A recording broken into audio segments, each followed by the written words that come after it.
ഉണ്ടാക്കാൻ പോകുന്നത് വെറൈറ്റി ആയിട്ടുള്ളൊരു ബിരിയാണിയാണ്. ഞാനിവിടെ ബീഫ് ഇവിടെ എടുത്ത് വെച്ചിട്ടുണ്ട്, വലിയുള്ളി എടുത്ത് വെച്ചിട്ടുണ്ട്, തക്കാളി എടുത്ത് വെച്ചിട്ടുണ്ട്, ഇഞ്ചി വെളുത്തുള്ളി പച്ചമുളക് എന്നിവ ഒന്ന് ചതച്ച് വെച്ചിട്ടുണ്ട്. പിന്നെ പുതിന മല്ലിയില എടുത്ത് വെച്ചിട്ടുണ്ട്. അപ്പോൾ നമുക്ക് ബീഫിലേക്ക് കുറച്ച് ഇഞ്ചി വെളുത്തുള്ളി പേസ്റ്റ് എടുത്തിട്ട് ഇതൊന്ന് വേവിച്ചെടുക്കണം. പിന്നെ ഇതിലേക്ക് മഞ്ഞളും മുളകും കൂടി ചേർക്കുന്നുണ്ട്. ആവശ്യത്തിനുള്ള ഉപ്പും ചേർത്ത് നന്നായിട്ട് മിക്സാക്കി നമുക്ക് ഇതൊന്ന് വേവിച്ചെടുക്കണം. വെള്ളമൊന്നും ഞാൻ ചേർക്കുന്നില്ല. അപ്പോൾ നമുക്കിതൊന്ന് വേവിച്ചെടുക്കാം. അതുപോലെ ഞാനിവിടെ അരി കഴുകി ഒന്ന് കുതിർത്തി വെച്ചിട്ടുണ്ട്. ഞാൻ അളവൊന്നും ഇവിടെ പറയുന്നില്ല കേട്ടോ. അപ്പോൾ ബീഫ് വെന്ത് വന്നിട്ടുണ്ട്. പിന്നെ അതിൻ്റെ വെള്ളം കൂടി മാറ്റി വെച്ചിട്ടുണ്ട്. ഇനി നമുക്ക് ആ കുക്കറിൽ തന്നെ വലിയുള്ളി ചേർത്ത് കൊടുക്കാം. ഞാനിവിടെ വലിയുള്ളി പച്ചമുളക് തക്കാളി ഇതൊന്നും വാട്ടിയെടുക്കുന്നില്ല, പകരം വിസിലടിച്ചെടുക്കുകയാണ് ചെയ്യുന്നത്. അപ്പോൾ കുക്കറിലേക്ക് നമുക്ക് വലിയുള്ളി തക്കാളി ഇഞ്ചി വെളുത്തുള്ളി പച്ചമുളക് ചതച്ചത് ഇതെല്ലാം ചേർത്ത് നമുക്കൊരു 2 വിസിലടിച്ച് വരാം.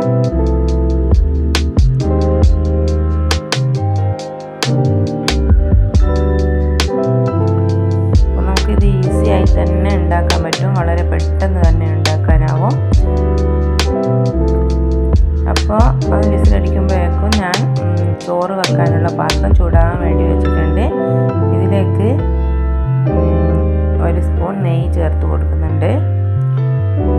അതുപോലെ തന്നെ കുറച്ച് വെളിച്ചെണ്ണ കൂടി ചേർത്ത് കൊടുക്കുന്നുണ്ട്.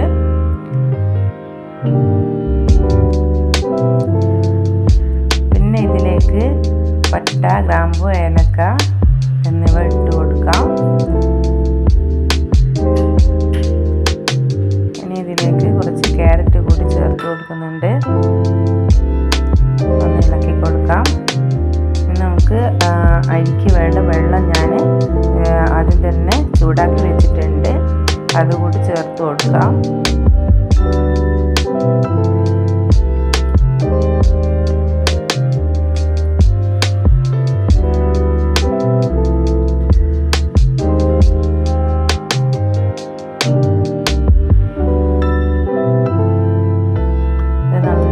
തിളച്ച വെള്ളമാണ് കേട്ടോ. നമുക്ക് വെള്ളം ചേർത്ത് കൊടുത്തതിന് ശേഷം ആവശ്യത്തിനുള്ള ഉപ്പ് കൂടി ചേർക്കണം.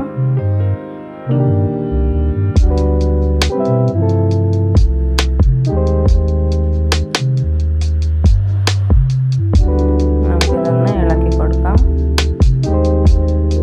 പിന്നെ അരി കൂടി ചേർത്ത് കൊടുക്കാം. തിളച്ച വെള്ളം ആയതുകൊണ്ടാണ് കേട്ടോ ഞാൻ അരി അപ്പോൾ തന്നെ ചേർത്തത്.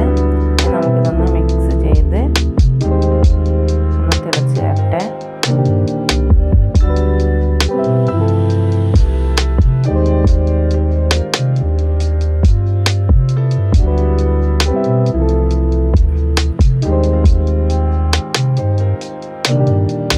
നമുക്കിതിലേക്ക് കുറച്ച് ചെറുനാരങ്ങ നീര് കൂടി ഒഴിച്ച് കൊടുക്കണം. എന്നിട്ടൊന്ന് ഇളക്കി കൊടുക്കാം.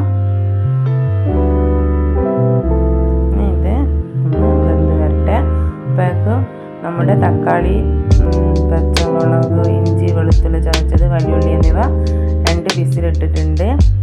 നമുക്ക് ഇത് മസാല ഉണ്ടാക്കുന്ന പാത്രത്തിലേക്ക് ചേർത്ത് കൊടുക്കണം. അപ്പോൾ ഞാനിവിടെ പാത്രം ചൂടാകാൻ വേണ്ടി വെച്ചിട്ടുണ്ട്. ഇതിലേക്ക് വെളിച്ചെണ്ണ ഒഴിച്ച് കൊടുക്കാം.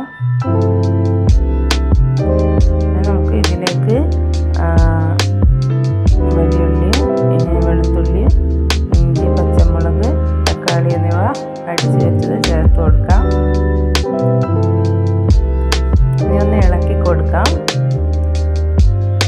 ഇത് നല്ലോണം വാടിയിട്ടുണ്ട്, എന്നാലും ഒന്നുകൂടി നമുക്കൊന്നാ വെളിച്ചെണ്ണയിൽ ചേർത്തൊന്ന് ഇളക്കി കൊടുക്കാം. ഞാനിതിൽ കുക്കറിൽ വിസിലടിക്കുമ്പോൾ വെളിച്ചെണ്ണ ഒന്നും ചേർത്ത് കൊടുത്തിട്ടില്ല.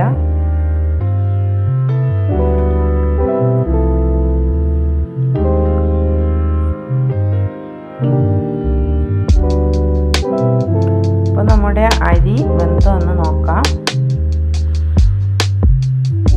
വെള്ളമൊക്കെ വറ്റി വരുന്നുണ്ട്.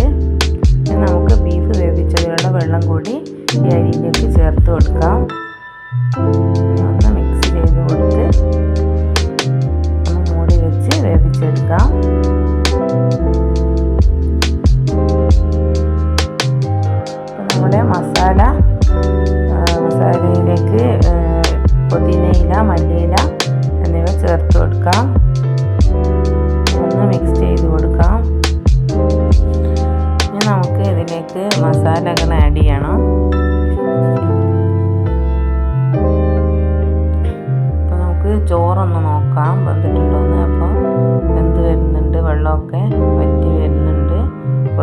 വെള്ളം വറ്റാനുണ്ട്.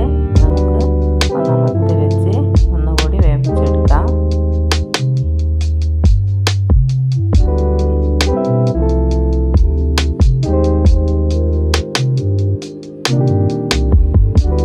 ഇപ്പോൾ നമ്മുടെ മസാല റെഡിയായി വരുന്നുണ്ട്. ഇതിലേക്ക് നമുക്ക് മഞ്ഞൾപ്പൊടി,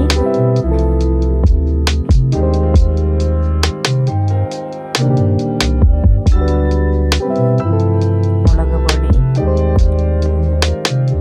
ബിരിയാണി മസാല, കുരുമുളക് പൊടി, അതുപോലെ കുറച്ച് മല്ലിപ്പൊടി എന്നിവ ചേർത്ത് കൊടുക്കുന്നുണ്ട്. നമുക്കിത് നന്നായിട്ടൊന്ന് മിക്സ് ആക്കണം. ഇതിൻ്റെ ഒന്നും അളവ് ഞാൻ പറയുന്നില്ല, കാരണം ഞാനിത് കുറച്ചേ ഉണ്ടാക്കുന്നുള്ളൂ. ഇത് ആവശ്യത്തിനനുസരിച്ച് ചേർത്ത് കൊടുത്താൽ മതി.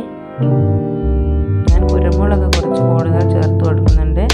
മുളക് പൊടി കുറച്ചേ ചേർത്തിട്ടുള്ളൂ. നമുക്കിതൊന്ന് മിക്സ് ആക്കി കൊടുക്കാം.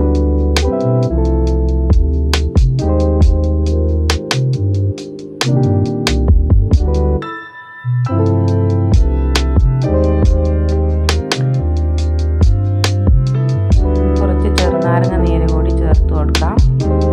തൈര് വേണ്ടവർക്ക് തൈര് ചേർത്ത് കൊടുക്കാം. ഞാനിവിടെ ചെറുനാരങ്ങ നീരാണ് ചേർത്ത് കൊടുക്കുന്നത്.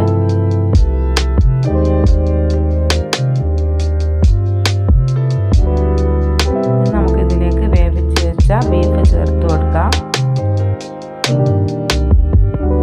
നന്നായിട്ടൊന്ന് മിക്സ് ആക്കാം.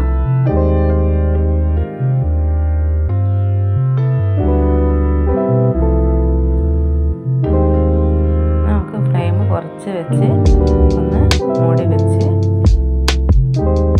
ഒന്ന് വേവിക്കാം.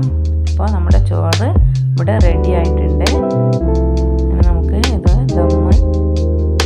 ദമ്മിടണം.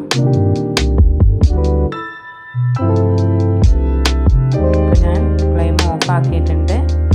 നമുക്ക് ദമ്മിടാൻ തുടങ്ങാം. അപ്പോൾ ഞാൻ ഈ മസാലയിലേക്ക് ചോറ് ചേർത്ത് കൊടുക്കുന്നുണ്ട്.